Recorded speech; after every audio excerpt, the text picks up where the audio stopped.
혹시 뭐 시작하기 전에 궁금하신 거 있으세요? 아니요, 없습니다. 없어요? 네. 저희가 처음 뵙는 건데 지금 콘텐츠 녹음하고 있어가지고.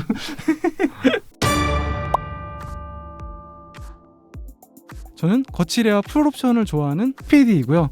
네, 안녕하세요. 저는 MS3 가명을 좀 쓰도록 하겠습니다. 의미가 있나요? 뜻에? 제 이름입니다. 아, 이름이라고요? 아, 자동차 쪽에서 일하고 있으신 건 맞으신 네, 거죠? 그죠? 맞습니다. 또 그쪽을 전공을 했고요. 네. 그쪽에서 대학원 나오고 그쪽 일을 또 쭉 하고 있습니다. 왜냐하면 약간 이런 걸 좀 밝혀야지 네, 약간 시민성이 있어. 그렇죠. 네. 전문 분야가 메카트로닉스신 거세요? 이거 저는 처음 듣는 용어인데 혹시 이런 용어가 많이 쓰이는 거세요? 네, 요새 메카트로닉스라는 말이 많이 쓰는데요. 네. 메카트로닉스가 메커니컬과 일렉트릭의 이제 합성어입니다. 그래서 사실 요즘 자동차 하면 전기 자동차가 대세잖아요. 네. 근데 전기 자동차가 이제는 기계만 할 수 있어서는 절대 설계할 수 없고 기계와 전기전자를 모두 다 겸비를 해야지 설계를 할 수 있기 때문에 그래서 기계랑 전자를 아우르는 그 합성어가 바로 메카트로닉스라고 보시면 됩니다. 오, 되게 네. 있어 계시는데 혹시 테슬라 주식 사셨나요? 아니요, 저는 안 샀습니다. 자동 오늘은 차를 사고 팔 때 하는 질문은 아니고요. 저의 개인적인 호기심, 궁금증 해결하기 위해서 에디터분들이 없고 저만 있으니까요. 올해 출시 예정인 아이오닉 5로 살펴보는 전기차를 다뤄보려고 하고 또 아이오닉 5에 대해서 자세하게 맞나요? 네, 자세하게요. 근데 벌써 올해네요. 2021년이니까요. 올해 나오는 거 네, 맞죠? 올해 맞습니다. 전 시간이 이렇게 벌써 된지 모르고. 원래 2020년에는 온더키즈 보이 혹시 아세요? 차 날아다니고 그래야 되는 시기 아니에요? 아이오닉 5라고 얘기한 게 맞나요? 네, 맞습니다. 그럼 한번 출발해 보겠습니다. 네. 일단은 네. 아이오닉 5를 좀 알아보기 전에 현대자동차에서 지금까지 어떤 전기차를 쭉 만들어 왔는지 이력을 알면 저희가 아이오닉 5를 구매하고 또 이제 알아보는 데 있어서 좀 도움이 될 것 같아서 그 이력 혹은 히스토리에 대해서 간단하게 알아볼까 해요. 오, 그래서 좋은데요. 네. 근데 현대자동차가 아직 전기차를 만든 지가 굉장히 역사가 짧기 때문에 간략하게 먼저 알아보도록 할게요. 일단은 초창기에는 저희 레이 전기차랑 소울 2세대 전기차가 있었어요. 네, 레이 전기차는 아마 뭐 공유 형태로 많이 보셨을 것 같고요. 그다음에 2세대 소울 전기차도 가끔씩 타고 다니시는 분들이 있어가지고 가끔씩 길에서 보셨을 것 같아요. 근데 이제 그때만 해도 현대자동차에서 전기차를 뭐 깊이 관여한다거나 거기에 매진하진 않았었고요. 그냥 한 가지의 라인업 중에 하나로 그냥 가지고 가는 차가 바로 레이랑 소울 전기차였습니다. 이제 그러다가 하이브리드 자동차가 굉장히 인기를 얻기 시작하죠. 한 2014년, 15년 이때쯤부터요. 차에 전기차라는 걸 잔뜩 붙였잖아요. 그죠? 그렇죠. 예. 그러면서 이제 아이오닉 하이브리드 시리즈가 이제 나오게 되죠. 그때 이제 하이브리드 플랫폼으로 해가지고 처음으로 나온 차가 아이오닉 전기차가 현대자동차에서 네. 드디어 나오게 되죠. 이게 아마 거의 현대자동차에서 좀 심혈을 기울여서 거의 처음으로 만든 전기차가 아닐까 저는 생각이 들고요. 네. 그 다음에 이제 기아에서는 아이오닉 전기차와 이제 대등하게 니로 전기차가 나왔었죠. 그렇죠. 네, 그런 니로 전기차가 나오고 이거와 비슷하게 이제 2018년도에 소울 3세대 전기차도 같이 나왔습니다. 뭐 다 아시다시피 이게 아이오닉 전기차, 니로 전기차, 소울 3세대 전기차가 다 2018년에 나왔고요. 다 같은 부품을 공유하고 있는 거는 아마 다 아실 겁니다. 이거는 재원을 찾아보면 다 나오기 때문에. 네. 제가 아까 코나 전기차를 빼먹었네요. 그러니까. 요새 이슈가 많은 코나 전기차를 빼먹었네요. 코나 전기차도 2018년에 네. 니로랑 소울이랑 같이 나왔던 전기차였죠. 코나 잊으면 안 되죠. 네. 그 다음에 이때 이제 모터랑 인버터, 컨버터 이런 부품들, 일단 배터리까지 기반으로 해가지고 이제 포터 전기차, 그다음에 봉고 전기차, 소상 트럭까지 이제 진출을 하게 되죠. 그 다음에가 한동안 없었죠. 신차 라인업이. 지금까지 나왔던 전기차들은 다 내연기관 혹은 하이브리드 플랫폼에 기반해서 전기차를 만들었어가지고 이 패키지라든가 어떤 플랫폼이 전기차에 최적화되지 않았었는데 이제 테슬라가 전기차로 굉장히 요즘 주목을 많이 받고 어떻게 보면 거의 성공했다고 볼 수 있겠죠. 네, 그래서 그거에 이제 자극을 받았는지 이제 전기차 전용 플랫폼을 이제 새롭게 내놓고 이제 그게 바로 아이오닉 5라는 코드명 N이라고 많이 부르더라고요. 인터넷에 보니까 네네네. 이제 올해 출시가 된다고 합니다. 어떠신가요? 역사가 짧지만 좀 정리가 되시나요? 너무 정리를 잘하셨는데 깔끔하게. 네, 아마 인터넷에 있는 거를 짝 있겠다고 보시면 될 것 같고요. 나무위키 보신 건 아니죠? 그다음에 이제 아이오닉 5가 이제 eGMP 플랫폼이라고 부르잖아요. 지금. 네네네. 그다음에 이거에 파생해서 기아에서는 CV라는 코드명 CV 네네네. 같은 플랫폼으로 기아 CV라는 코드가 나오고요. 그다음에 제네시스도 나옵니다.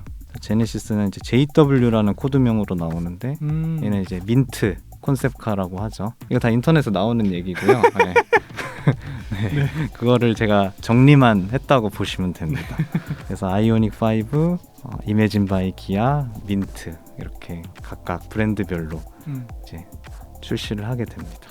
아이오닉 5 이후에 이제 아이오닉 6, 7 이것도 들어보셨나요 혹시?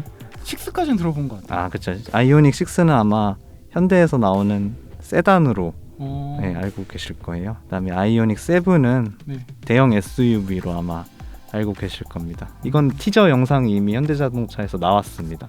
아이오닉 브랜드라는 거를 런칭하면서 아이오닉 5는 CUV 형태, 그다음에 아이오닉 6는 세단 형태, 아이오닉 7은 이제 대형 SUV 형태라고 이미 티저 영상이 나왔기 때문에 제가 그냥 정리만 해드린 거고요. 또 최근에 관심 있어 하시는 또 차가 G80 전기차랑 그다음 GV70 전기차 스파이샷이 많이 불고 있어요. 그렇죠?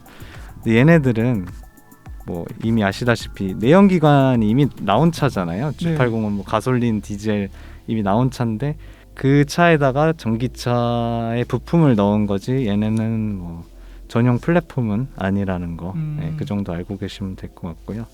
그러면 이제 그 중에서 이 GMP 플랫폼 중에서 제일 처음으로 나올 아이오닉 5에 대해서 한번 좀 자세하게 알아보도록 하죠. 근데 지금 밑에 말씀하신 거는 다 eGMP 플랫폼을 사용해서 한다는 거예요? 그러면? 그렇죠. 예. 이매진 바이 기아, 민트, 아이오닉 6, 아이오닉 7 다. 그럼 되게 중요한. 그렇죠. 아이오닉 5가 굉장히 중요한 역할을 하는 겁니다.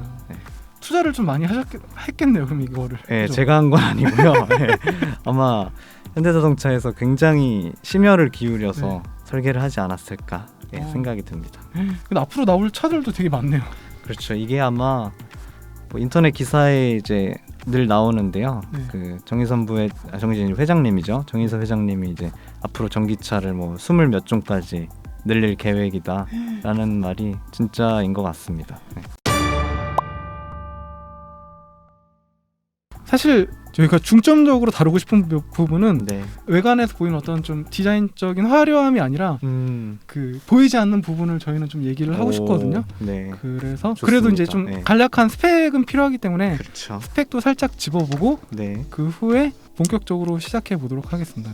스펙은 사실 뭐 아직 정확하게 현대자동차가 발표한 건 아니고요. 인터넷에 나오는 기사들을 조금 제가 이분 전문가입니다. 그래서 전장은 4630, 그다음 휠베이스는 3000. 휠베이스가 엄청 긴 겁니다. 3000이면. 네, 엄청 길더라고요. 거의 뭐 G80 수준이라고 보시면 돼요. 전폭은 1890. 이거는 전폭은 뭐 보통 그냥 중형 수준이고요. 그다음 전고는 1600. CUV인데요. 이거를 좀 장르를 뭐 이게 SUV냐 CUV냐 이게 참 애매해요. 이게 기존에 없던 스타일의 약간 자동차라고 생각하시면 될 것 같고요. 덩치가 큰데요? 그렇죠. 생각보다 굉장히 크고 스파이샷 보면 휠도 굉장히 큰 걸 끼고 있어가지고 굉장히 약간 머슬카 같은 느낌도 나고 약간 굉장히 잘 달릴 것 같은 느낌의 그런 자동차입니다. 이건 전기차니까 배기구가 없겠네요, 그죠? 뒤에. 그렇죠, 없습니다. 그러면은 일단은 차체를 바디를 내린 다음에 형광 뭐 1회 충전에 500km 이상 갈 수 있다고 하고요. 800V 충전 시 18분 이내에 그다음 SOC 80% 충전이 가능하다고 합니다. 보통 급속은 80%까지만 되는 거 아시죠? 네. 뭐, 그렇죠. 모르시는 분들이 꽤 많더라고요. 이거를 이제 대충 환산을 하면 5분 충전하면 한 100km 정도 주행을 할 수 있다고 하니까 800V 충전기가 있다고 가정을 하면 급하게 충전을 하면 5분 충전이면 100km까지 충분하게 갈 수 있다는 그런 의미가 되겠습니다. 그다음에 제로백도 많이 궁금해하시죠. 제로백은 한 5.1에서 5.2초까지를 지금 예상을 한다고 합니다. 313마력을 발휘하고 있고 지금 그렇죠. 제로백도 말씀하신 대로 네. 5.2초면은 이 덩치에 맞아요. 굉장한 힘을 갖고 있는 차 맞는 거잖아요. 그죠? 네, 이게 뭐 말씀하신 대로 지금 듀얼 모터를 탑재를 했고요. 후륜 기반인데 이제 후륜에 160kW, 그다음에 전륜에 70kW 해가지고 이제 말씀하신 대로 합해서 최대 313마력을 낼 수, 그냥 단순 합산입니다. 네, 313마력은. 네. 어쨌든 수치가 네, 중요하잖아요. 수치가 그렇다는 겁니다. 배터리는 아마 두 가지 형태로 탑재가 될 거예요. 기존의 코나나 니로도 마찬가지로 항속형, 경제형 뭐 이런 식으로 네네네. 나눴었잖아요. 이 아이오닉 5도 마찬가지입니다. 항속형은 이제 72kWh 배터리가 이제 탑재되고요. 그럼 경제형은 58kWh 배터리가 이제 탑재가 됩니다. 테슬라는 절대 언급 안 하시네요. 이제 테슬라랑도 이제 비교를 해야죠. 비교를 해야죠. 네, 왜냐하면 음. 그게 중요해요. 이 아이오닉 5가 과연 테슬라보다 어떤 매력이 있느냐, 그게 중요한데 이제 그거에 대해서 한번 알아보도록 하겠습니다. 너무 좋은데. 그게 중요하거든요. 네, 그게 핵심인 것 같아요. 그래서 과연 테슬라보다 너네 아이오닉 5가 어떤 차별점이 있느냐. 근데 제가 봤을 때는 그렇게 막 드라마틱한 차별점은 없습니다. 아 진짜요? 이게 이미 테슬라에서 전기차 플랫폼도 만들었고, 그다음에 사륜 시스템 이미 맞아요. 후륜 전륜으로 해서 이미 만들었고, 또 뭐 자율주행도 굉장히 앞서 나가고 있기 때문에, 그래서 현대자동차가 지금 내세우고 있는 기술이 일단 첫 번째로는 아이오닉 5는 800V 시스템이다. 테슬라는 400V 시스템이거든요. 그래서 얘네가 아니라 아이오닉 5는 800V 시스템이고 800V 시스템으로 초고속 충전을 하기 때문에 더 급속 충전을 빠르게 할 수 있다라는 거를 지금 장점으로 첫 번째로 내세우고 있습니다. 근데 이게 네. 제반 시설이 금방 깔릴 수 있을까요? 800V 지원할 수 있게? 제가 봤을 때는 천천히 깔릴 것 같고요. 네. 왜냐하면 급속 충전기는 설치하는 것 자체가 힘들어요. 완속 충전기는 설치하는 게 간편하고 그렇게 시설이 크지 않고 돈도 많이 안 드는데 400V 혹은 이제 800V의 충전기는 거의 350kW거든요. 400V는 한 50kW 정도의 용량이고요. 용량이 크다는 거는 그만큼 돈도 많이 들고 설비도 더 크고 어마어마한 고전한 라인들이 막 깔려야 되는데 그게 함부로 설치하는 게 쉽지가 않죠. 그 혹시 넥소 얘기 들으셨어요? 어떤 그 소식이요? 주말마다 여의도 충전하려면 그거는 만남의 광장이라고. 맞습니다. 안타까운 일이죠. 네. 그래서 말씀하신 대로 800V 인프라에 대한 거는 당장 드라마틱하게 막 많이 깔리진 않더라도 좀 미래를 봐야 되는 그런 부분이라고 저는 생각을 합니다. 이제 800V 시스템에서 궁금하신 것들이 이제 아마 멀티 충전 기능을 굉장히 홍보를 많이 하고 있어요. 현대자동차에서. 그러니까 이게 어떤 거냐면 일단 외부 충전기 입장에서 보면 일단 220 완속 충전이 있죠. 220V AC가 있고요. 그다음에 400V DC가 있어요. 기존에는 이렇게 두 가지밖에 없었어요. 전기차가 어차피 400V 시스템이니까 220V AC는 완속 충전기 AC/DC 컨버터를 써가지고 충전을 하면 되고요. 그다음에 400V DC는 그냥 다이렉트로 전기차에 물리면 바로 충전이 됩니다. 근데 이제 800V 시스템으로 왔단 말이죠. 차가 800이에요. 그다음에 이제 인프라는 세 가지가 되는 거예요. 220 AC가 됐고 400 DC는 그대로 이걸 없애버릴 수는 없잖아요. 기존에 깔려 있는 거를. 그다음에 800 DC가 있고요. 그러면 220 AC는 똑같이 AC/DC 컨버터로 완속 충전을 하면 되고요. 그다음에 800은 800이랑 물리면 다이렉트로 물리면 가능한데 과연 이 400을 또 800 DC/DC 컨버터를 넣을 것이냐? 그럼 부품이 또 어마어마한 컨버터가 엄청 크거든요. 10kg 가까이 되는 또 무거운 중량의 이런 컨버터를 넣을 것이냐 이거에 대한 고민이 많았었겠죠. 그래서 이거를 따로 컨버터를 쓰지 않고 모터, 인버터를 통해서 800V 배터리를 충전을 하게 됩니다. 이 멀티 충전이라는 말이 400도 우리는 되고 800도 된다. 그래서 두 가지 다 급속이 된다 해서 멀티 충전 이렇게 부르는 것 같아요. 지금 참 알고 나면 별거 아니지만 그리고 지금 듣고 보니까 네, 네. 콜럼버스 달걀 같이 어, 정말 좀 머리를 많이 쓴 부분 중에 하나죠. 그래서 아마 이거 세계 최초라고 계속 강조를 하고 네. 이제 요즘 다른 회사들도 800V 시스템을 하는 회사가 있어요. 그렇죠? 포르쉐 타이칸이라든가 네네. 폭스바겐도 어차피 같은 계열사잖아요. 네. 폭스바겐도 800V 시스템을 한다는 얘기가 있어요. 음, 그 회사들은 400에서 800을 충전을 할 때 DC-DC 컨버터를 사용을 하는 걸로 알고 있습니다.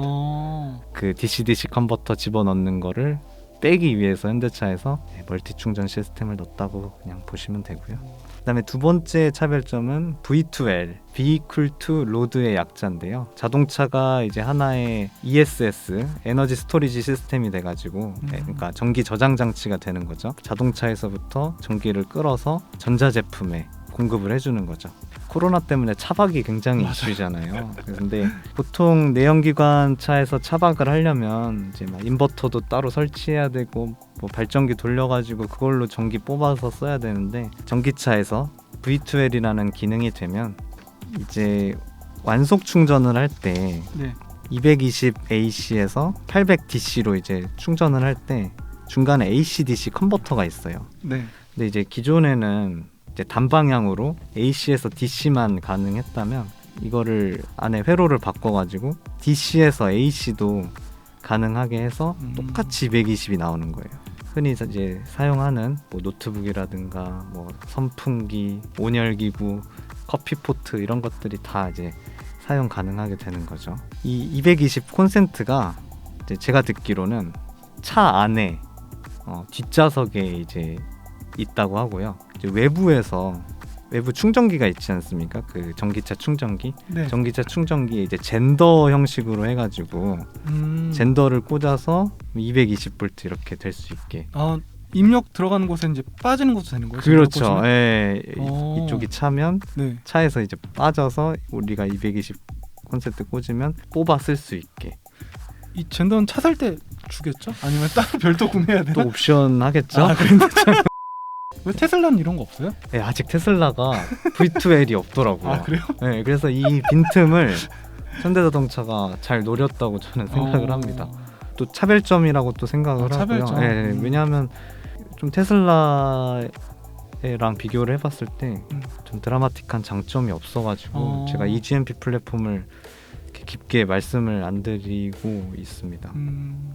되게 현실적인 장점을 말씀해 주시네요. 네. 그 다음에 이제 아이오닉 5의 아직 성능이라든가 전비라고 하죠. 요새는 연비라고 안 하고요. 네, 전비가 아직 나오지 않아서 이거는 조금 테슬라 모델 시리즈들이랑 비교하기가 아직 이른 것 같아서 일단 두 가지 800V 시스템이라는 거, 그다음에 V2L이 가능하다는 거, 이 두 가지가 일단 큰 차별점이라고 볼 수 있을 것 같아요. 좀 두서없이 자꾸 말하게 되네요. 아, 제가 이게. 중간에 끊어가지고.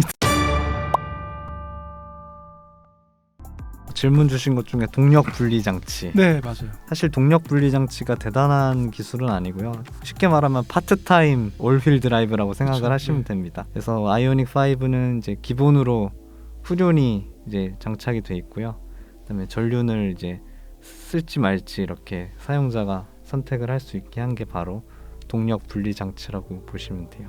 근데 이 네. 모터로 바로 하는 거잖아요. 그렇죠. 그 내연기관 같은 경우에는 중간에 이걸 뭐라 그러죠? 트랜스퍼요? 네, 네. 그런 게 있고 하니까 좀 손실인데 그거 거의 그냥 없이 그냥 그럴 거예요. 전자기기로 네. 바로 네. 너 굴려, 너 좀 쉬어 뭐 이런 식으로 제어가 되는 거예요. 맞아요. 그렇게 할 것 같아요. 그리고 이 전기차 사륜은 진짜 좀 다르긴 하죠. 네, 왜냐하면 보통 저희가 알고 있는 사륜은 이제 FR이라고 해가지고 네, 프론트 엔진 리얼 드라이브라고 해가지고 네, 엔진룸에 이제 엔진이 들어가고 맞아요. 그거를 이제 뒤로 드라이브 빼- 샤프트로 해가지고 뒤로 빼고 등간에 트랜스퍼 넣어서 네. 앞으로도 빼고 맞아요, 이제 맞아요. 이런 식인데 전기차에서의 사륜은 그냥 중간에 드라이브 샤프트가 없이 앞뒤로 그냥 모터 인버터를 그냥 듀얼로 넣어버리면 그게 사륜이 되니까 그래서 실내 공간을 굉장히 넓게 쓸 수 있다는 점이 굉장히 큰 장점이죠. 그니까요. 네.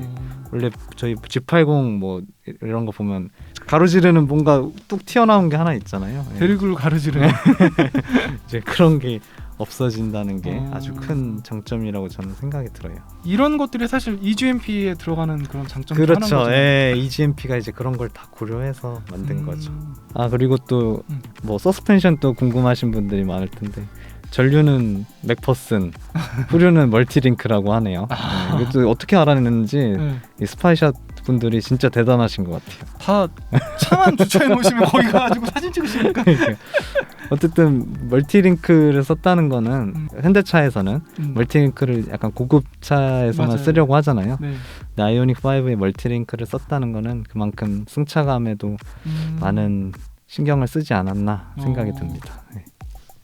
배터리는 어디께 들어갈까요? 이거는 뭐 인터넷에도 제가 찾아봤는데 네. SK 이노베이션계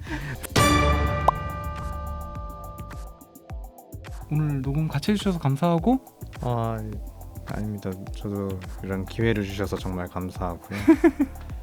또 댓글로도 또 전기차 관련해서 깊은 내용도 괜찮으니까 문의사항 있으시면 네. 물어보세요. 뭐 예를 들어서 뭐 회생제동은 어떻게 되는 건가요? 회생제동 세기 조절은 도대체 누가 어떻게 하는 건가요? 뭐 이런 거 궁금해하시는 분들이 정말 많아요. 그런 질문은 남겨주시면은 그렇죠. 예를 들면 네네네. 그런 전기차 관련된 모든 질문 상관없다. 아무거나 모든 질문은 좀 힘들지만 그래도 최대한 최대한 제가 아는 한에서는 네. 좀 자세하게 그러니까 조금 기술적인 것도 괜찮으니까 네. 그런 질문 어려운 질문도 한번 쉽게 풀어볼 수 있도록 노력을 해보겠습니다. 네, 오늘 너무 감사하고 앞으로도 자주 뵙겠습니다. 네. 네, 감사합니다. 새해 복 많이 받으십시오. 네, 새해 복 많이 받으세요. 맛있는 거 먹으러 갈까요? 네.